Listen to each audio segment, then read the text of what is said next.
โอเคอยู่ในสุดวิดีโอนี้เราจะนำเสนอเกี่ยวกับการติดตั้งและใช้งานเทมเพลตในกับเว็บไซต์ของเราก่อนอื่นให้มนุษย์เพื่อนๆเขามาสู่ระบบ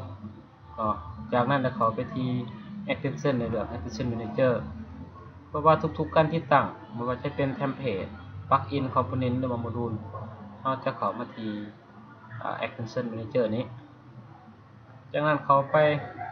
เลือกเอาเทมเพลตหรือว่าไฟล์ติดตั้งเทมเพลตที่เราได้เก็บเนี่ยอยู่ในที่นี้เราจะเอาโหลดมาเก็บไว้อยู่ในเครื่องคอมพิวเตอร์ของเราและเทมเพลตที่เราจะใส่ก็คือเป็น ICT ต่อ Novote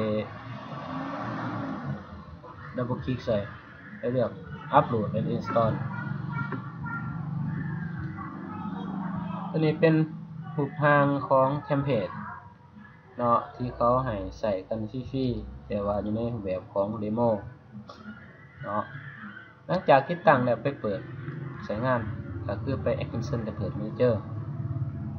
กำหนดที่เทมเพลตที่เราต้องการ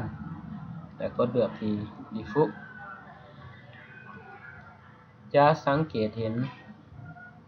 รีเฟรชเบิ่งเนาะเทมเพลต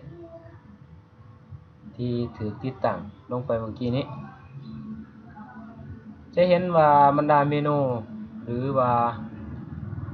บรรดาโมดูลต่างๆที่เราได้สร้างไว้เมื่อก่อนได้หายไปเนื่องจากว่าเทมเพลตแต่ละตัวจะมีตำแหน่งที่แตกต่างกันเนาะ